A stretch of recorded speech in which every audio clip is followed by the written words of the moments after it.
solving trig equations. We call this a trig equation because we have a trig function in it. Otherwise, you could simplify this to solving just a regular equation. Essentially, the idea here is we need to isolate for that variable of x, okay? And it turns out that x is in the argument of sign. So this is like a notation. So I'm just going to write it on the side here. Think of it like there is some function that is using x in it.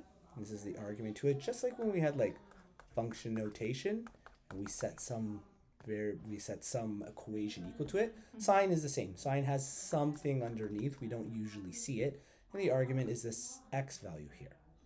So in order to do this, we essentially need to get this function by itself. So when we look at it, think of this as we have a term multiplied by another term and then subtracted by a third term.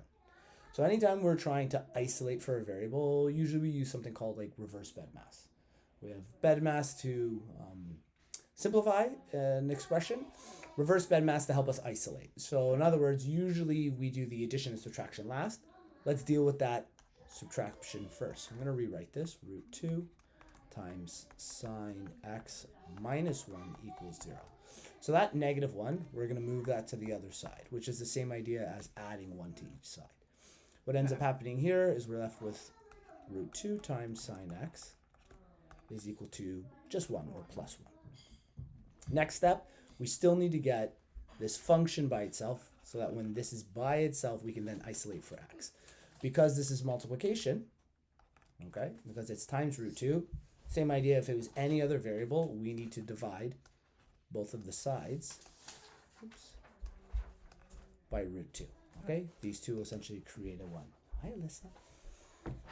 So when we do that, we're left with sine x on one side and 1 over root 2 on the other side. Now, normally what you might do here to isolate x is we find the inverse of sine. So you might go x is equal to sine inverse of 1 over root 2. Except that in your specific question, it's like a no calculator question. They usually, maybe they'll draw a picture of it and they'll say no calculators or something like that. Mm-hmm. So this doesn't quite work for us. This is not something I would have memorized. I have no idea what that is. So we actually get stuck at this point because we don't have a calculator. So we need to use another tool here. What we need to figure out is, do we know any relationships that will help us with this concept, where I can find the sine of some angle equal to this relationship? Here what I can do is I can set up some of the special triangles in hopes that a special triangle will help me figure this out. So I have two special triangles. I have this one. I'll try my best to make that one isosceles. There we go. We have our two special triangles.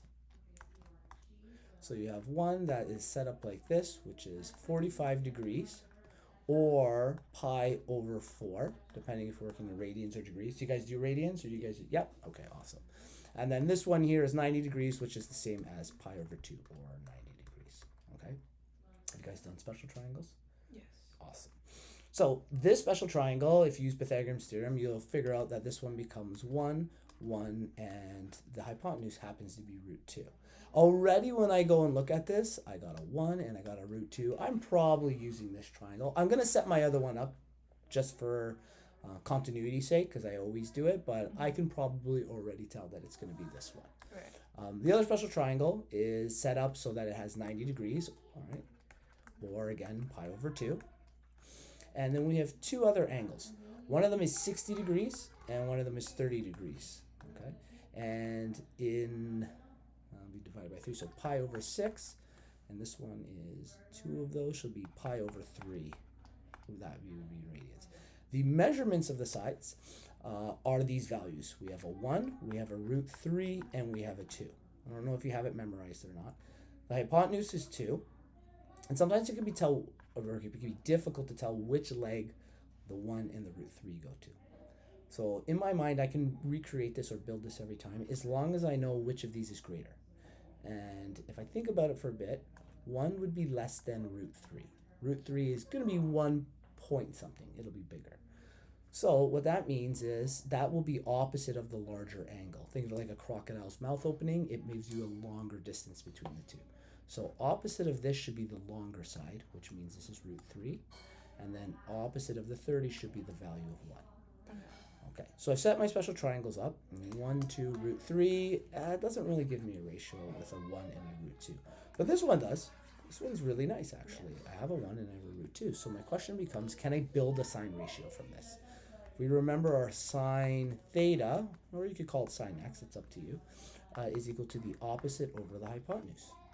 So I have this angle, the opposite over the hypotenuse. Hey, that works out great. Sine, whoops. There you go. Sine 45 is equal to 1 over root 2 from this special triangle. So I've just solved my value of x here. Now I don't know if you guys are going to do degrees, but so you would say sine pi over 4 is equal to 1 over root 2 in this case. So though I can't plug this in because I don't have my calculator, from here I can make the leap using special triangles that my values here are that sine pi over 4 is equal to 1 over root 2. And since we're trying to find specifically the x value, the value we're looking for here is pi over 4. So we've just proven here that our x value is equal to pi over 4. Now we'll double check this question because it depends if they've given us a range. There might be more than one solution to this. So I'm going to quickly double check. Oh yeah, I didn't write it at the beginning, but they told us that there was a range to this. And that range, let's move this over. The answer had to be between 0, x, and 360. Okay, so they're using degrees in this, so we won't use the radians. I'll jump back to degrees. Here, I gotta go between 0 and 360. So, there's a couple ways I can solve this piece. One of them is by memorizing a periodic function. I don't know if you have those memorized. The sine function, do you know what the parent function to sine x kind of looks like? It goes through this wave-like relationship. The other version, goodbye, out. The other way we can go about doing this, I haven't written down any values, is another tool we have is known as the cast system or the unit circle. We'll use that. Okay, so we'll use the unit circle here. Freehand circles aren't my forte. I'm going to try here. I usually don't do a very good job at this. I have a question. Yeah, absolutely. So when you're like determining like the pi over like whatever, like is there a way to know or do you just memorize it?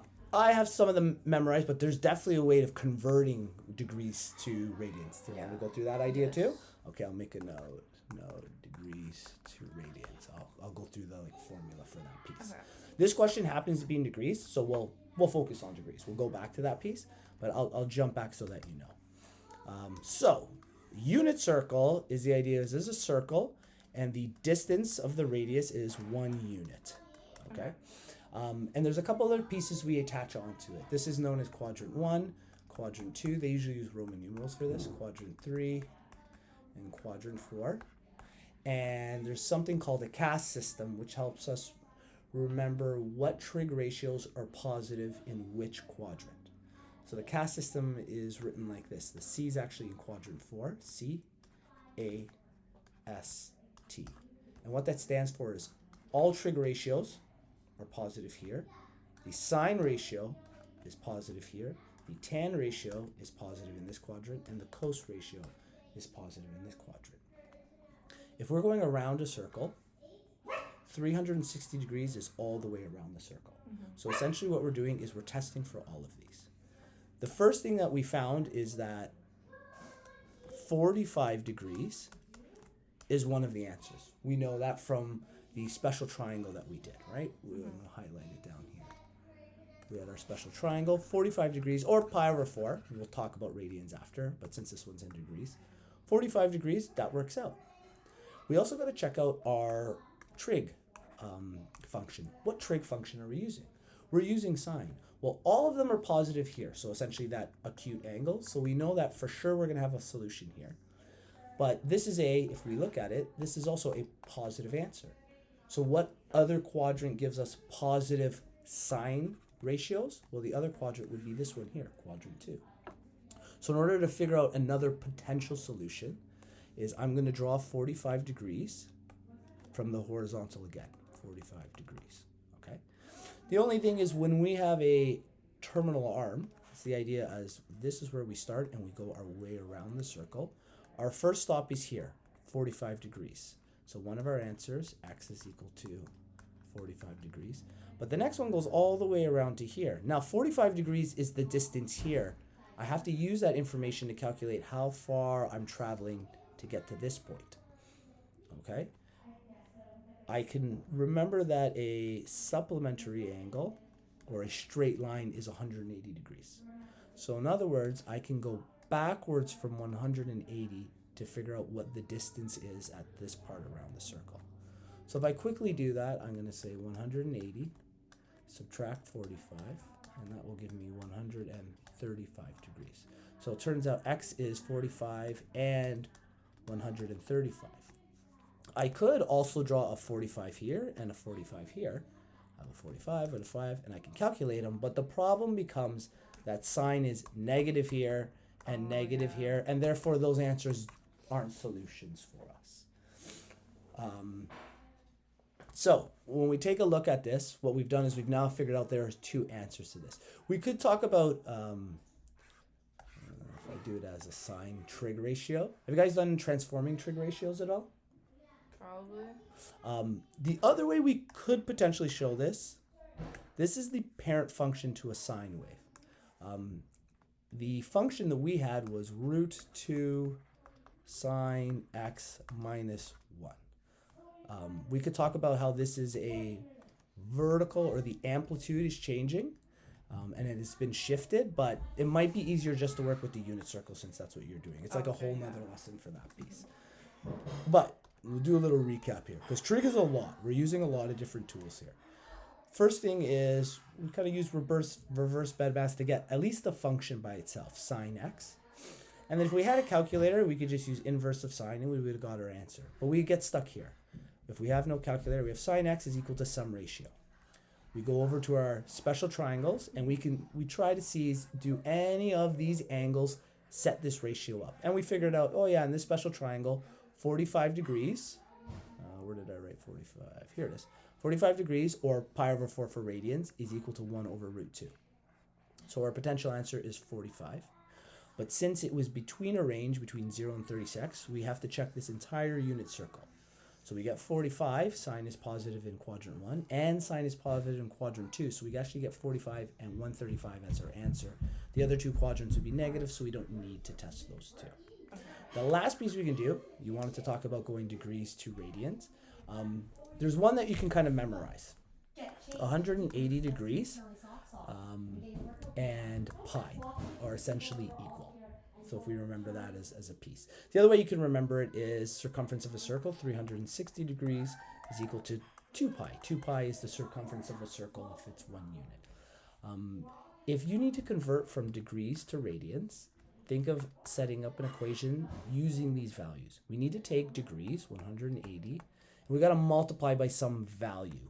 Okay, we'll call it x. X is equal to pi. Okay, so if x is the amount we're going to have to multiply by, we can build our equation again. Our equation here is x is equal to, we just bring 180 over there, we get pi over 180. So whatever our value is, we need to multiply. We need to multiply by this formula. And you can just memorize this piece if you need to, if you're converting from degrees to radians. So for instance,